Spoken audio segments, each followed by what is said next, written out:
आज का हमारा पहला स्ट्रक्चर है गाइस, अगर ऐसी बात है तो। कई बार हम लोग ऐसे बोलते हैं, अगर ऐसी बात है तो मैं वहाँ कभी नहीं जाऊँगा। ऐसे सेंटेंसेस को इंग्लिश में ट्रांसलेट करने के लिए आप इफ़ दैट्स द केस का यूज़ करते हैं।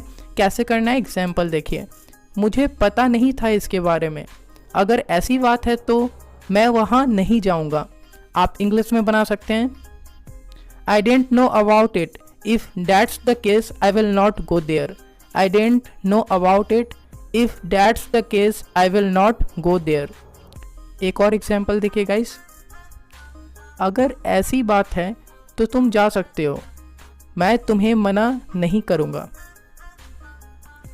If that's the case you can go, I will not refuse you। If that's the case you can go, I will not refuse you। आज का हमारा अगला स्ट्रक्चर है गाइस, कुछ चीज़ के लिए तरसना। मान लीजिए आप बोलते हैं मैं आइसक्रीम खाने के लिए तरस रहा हूँ, या फिर मैं तुमसे मिलने के लिए तड़प रहा हूँ। इस तरह के सेंटेंसेस को आप इंग्लिश में जब ट्रांसलेट करते हैं तो आप क्रेव का यूज़ करते हैं। कैसे बनाएंगे, एग्जाम्पल देखिए। मैंने बहुत दिनों से आइसक्रीम नहीं खाया है, मैं आइसक्रीम खाने के लिए तरस रहा हूँ। कई बार आप ऐसे बोलते होंगे, आप इंग्लिश में बोल सकते हैं, I haven't eaten ice cream for a long, I am craving to eat ice cream। I haven't eaten ice cream for a long, I am craving to eat ice cream।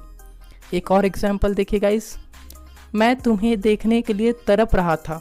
Guys आप तड़प रहा था या फिर तरस रहा था, दोनों के लिए सेम इंग्लिश होगी। आप बना सकते हैं, I was craving to see you। I was craving to see you। Guys यहाँ था का यूज़ हो रहा है, इसीलिए यहाँ पर was का यूज़ किया गया है। आज का हमारा अगला स्ट्रक्चर है गाइस, किसी को लूटना।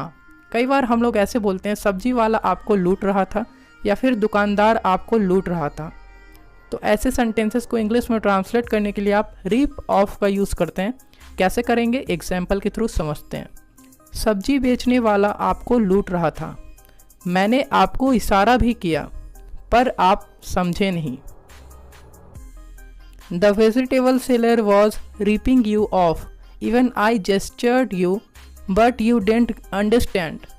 आप इस तरीके से बनाते हैं। एक और एग्जाम्पल देखिए गाइस, चलो कहीं और चलते हैं, यह दुकानदार तुम्हें लूट रहा है। आप अपने दोस्त को सलाह देते हैं, आप इस तरीके से बोलते हैं। आप सिंपली इसे इंग्लिश में ट्रांसलेट करेंगे और बोलेंगे, let's go somewhere else, this shopkeeper is ripping you of. Let's go somewhere else, this shopkeeper is ripping you of. आज का हमारा अगला स्ट्रक्चर है गाइस, लगता है।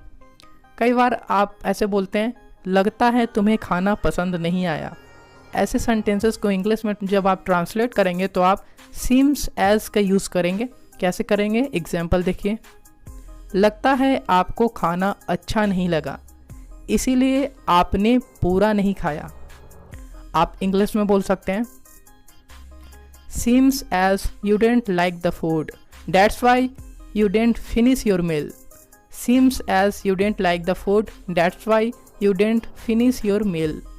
एक और एग्जाम्पल देखिए गाइस, 10 बज गया है और वो अभी तक नहीं आया है, लगता है वो आज नहीं आएगा। It's 10 o'clock and he haven't come yet, seems as he will not come today।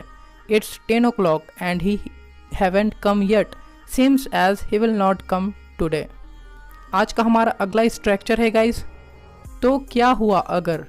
कई बार हम लोग ऐसे बोलते हैं, तो क्या हुआ अगर वो नहीं आया, मैं तुम्हारे साथ हूँ ना। ऐसे वाक्यों को इंग्लिश में ट्रांसलेट करने के लिए आप सो वॉट इफ़ का यूज़ करते हैं। कैसे करेंगे, एग्जाम्पल देखिए। तो क्या हुआ अगर वह तुमसे प्यार नहीं करती, तुम तो उससे प्यार करते हो ना। So what if she doesn't love you, you love her don't you. So what if she doesn't love you, you love her don't you. एक और एग्जाम्पल देखिए गाइस, तो क्या हुआ अगर वह घर चला गया, मैं हूं ना तुम्हारे साथ।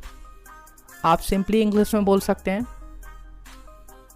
So what if he went home, I am with you, right? So what if he went home, I am with you, right? आप इस तरीके से इसे ट्रांसलेट कर सकते हैं। आज का हमारा अगला स्ट्रक्चर है गाइस, ज़रूरत से ज़्यादा। कई बार हम लोग ऐसे बोलते हैं ज़रूरत से ज़्यादा मत बोला करो या फिर ज़रूरत से ज़्यादा मत खाओ। ऐसे सेंटेंसेस को इंग्लिश में ट्रांसलेट करने के लिए आप मोर देन नेसेसरी का यूज़ करते हैं। कैसे करना है एग्जाम्पल के थ्रू समझते हैं। तुम बहुत भोले हो, ज़रूरत से ज़्यादा किसी पर भरोसा मत किया करो। आप सिंपली इंग्लिश में बोल सकते हैं guys, you are very naive, don't believe on any one more than necessary.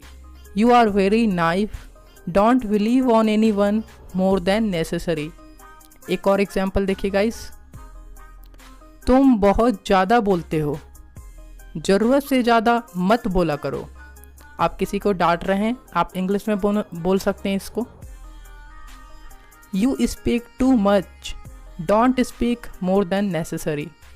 You speak too much, don't speak more than necessary. कई बार हम लोग ऐसे बोलते हैं भगवान की कृपा से सब अच्छा चल रहा है। ऐसे ही हिंदी वाक्यों को इंग्लिश में ट्रांसलेट करने के लिए आप बाय गॉड्स ग्रेस का यूज़ करते हैं। कैसे करना है एग्जाम्पल देखिए, भगवान की कृपा से सब अच्छा चल रहा है, अपना बताओ। कई बार कई लोग पूछते हैं क्या चल रहा है, तो आप इस तरीके से बोलते हैं। आप इंग्लिश में बोल सकते हैं by God's grace all is going well, what about you. By God's grace all is going well, but about you. एक और एग्जाम्पल देखिए गाइस, घर पर सब कैसे हैं, तो आप बोलते हैं भगवान की कृपा से सब अच्छे हैं। आप बोल सकते हैं how are all at home, all are fine by God's grace. How are all at home, all are fine by God's grace. आज का हमारा अगला स्ट्रक्चर है गाइस, और ना ही उसने। कई बार आप ऐसे बोलते हैं मेरी मदद किसी ने नहीं की और ना ही उसने। इस तरह के हिंदी वाक्यों को इंग्लिश में ट्रांसलेट करने के लिए आप नॉर, डज, ही का यूज़ करेंगे। गाइस अगर सब्जेक्ट बदलेगा तो यहाँ डज की जगह डू का भी प्रयोग करेंगे। किस तरह से करना है एग्जाम्पल देखिए, मैं दारू नहीं पीता हूँ और ना ही वो, क्या आप पीते हो। आप पूछ सकते हैं I don't drink alcohol, nor does he, do you drink alcohol. Guys अगर यहाँ पर तुम होता तो डू यू हो जाता। एक और एग्जाम्पल देखिए, मुझे खुद ही सब करना पड़ा, मेरी किसी ने मदद नहीं की और ना ही तुमने। गाइस यहाँ तुमने आ रहा है तो आप बोलते हैं I had to do all myself, nobody helped me nor did you. Guys ये पास्ट में है इसीलिए यहाँ पर डिड का प्रयोग किया जा रहा है।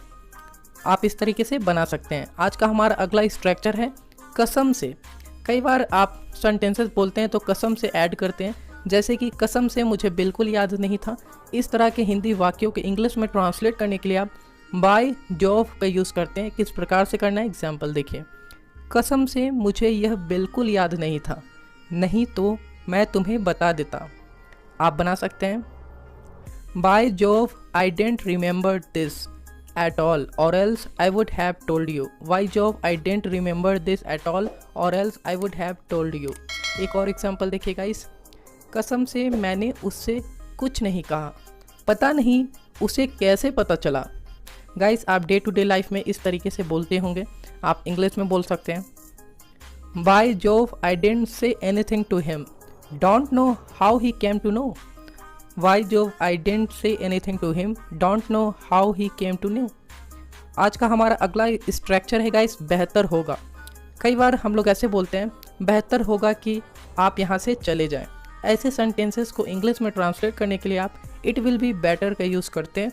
कैसे करना है एग्जाम्पल देखिए, बेहतर होगा कि अभी आप यहाँ से चले जाएं क्योंकि पापा गुस्से में हैं। आप बोल सकते हैं it will be better if you go from here now because dad is in anger। आप इस तरीके से इसे ट्रांसलेट कर सकते हैं गाइस। एक और एग्जाम्पल देखिए, बेहतर होगा कि आप अपना दिमाग न लगाएं, जो सर बता रहे हैं उसे फॉलो करें। आप बना सकते हैं it will be better if you don't use your mind, follow what ever sir is saying. It will be better if you don't use your mind, follow what ever sir is saying.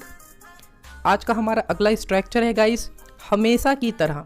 कई बार आप ऐसे बोलते हैं हमेशा की तरह वह फिर आया था। तो इस तरह के हिंदी वाक्यों को इंग्लिश में ट्रांसलेट करने के लिए आप एज़ यूजुअल का यूज़ करते हैं। कैसे करना है एग्जाम्पल देखिए, हमेशा की तरह वह फिर पैसे मांग रहा था, आज मैंने मना कर दिया। आप बना सकते हैं As usual he was asking money again, I denied today. As usual he was asking money again, I denied today. एक और एग्जाम्पल देखिए गाइस। पता है हमेशा की तरह वह आज भी लड़ाई कर रहा था अपने भाई से, तो मैंने उसे डांटा। आप सिंपली इंग्लिश में बोल सकते हैं guys, You know what, as usual he was fighting with his brother today as well, so I scolded him. आप इस तरीके से सिंपली से ट्रांसलेट कर सकते हैं। आज का हमारा अगला स्ट्रक्चर है गाइस, के लिए बने हो। कई बार हम लोग ऐसे बोलते हैं तुम पढ़ाने के लिए बने हो, या फिर तुम बिजनेस करने के लिए बने हो, तुम डांसिंग के लिए बने हो। ऐसे हिंदी वाक्यों को इंग्लिश में ट्रांसलेट करने के लिए आप मेंट फॉर का यूज़ करते हैं। कैसे करना है एग्जाम्पल देखिए। उसका कैलकुलेशन बहुत अच्छा है, वह बिजनेस करने के लिए बना है। आप सिंपली इंग्लिश में बोल सकते हैं guys, His calculation is so good, he is meant for doing business. His calculation is so good, he is meant for doing business. एक और एग्जाम्पल देखिए गाइस, तुम्हारा पढ़ाने का तरीका बहुत अच्छा है, तुम पढ़ाने के लिए बने हो। आप सिंपली इसे इंग्लिश में ट्रांसलेट कर सकते हैं और बोलेंगे guys, your teaching style is fantastic, you are meant for teaching. Your teaching style is fantastic, you are meant for teaching. एक कगार पर होना, कई बार हम लोग ऐसे बोलते हैं वह सफलता के एक कगार पर है। इस तरह के हिंदी सेंटेंसेस को इंग्लिश में ट्रांसलेट करने के लिए आप ऑन द वर्ज ऑफ का यूज़ करते हैं। कैसे करना है एग्जाम्पल देखिए, मैंने उसे चॉकलेट दे दिया, नहीं तो वह रोने के कगार पर था, मतलब रोने ही वाला था। आप बनाते हैं, I gave him chocolate otherwise he was on the verge of crying. I gave him chocolate, otherwise he was on the verge of crying. एक और एग्जाम्पल देखिए गाइस, उसे आउट नहीं होना चाहिए था, भारत जीत के कगार पर था। आप बोल सकते हैं, He shouldn't have got out, India was on the verge of victory. He shouldn't have got out, India was on the verge of victory. एक नंबर का है ना, कई बार हम लोग ऐसे बोलते हैं हिंदी में, वह एक नंबर का आलसी है। इस तरह के हिंदी वाक्यों को इंग्लिश में ट्रांसलेट करने के लिए आप ऑफ फर्स्ट ऑर्डर का यूज़ करते हैं। कैसे करना है एग्जाम्पल देखिए, मैं उस पर विश्वास नहीं कर सकता, वह एक नंबर का झूठा है।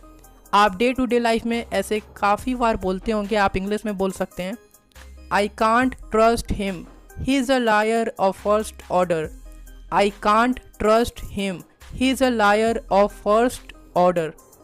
एक और एग्जाम्पल देखिए गाइस, तुम्हें हमेशा खाने का मन करता है, तुम एक नंबर के पेटू हो।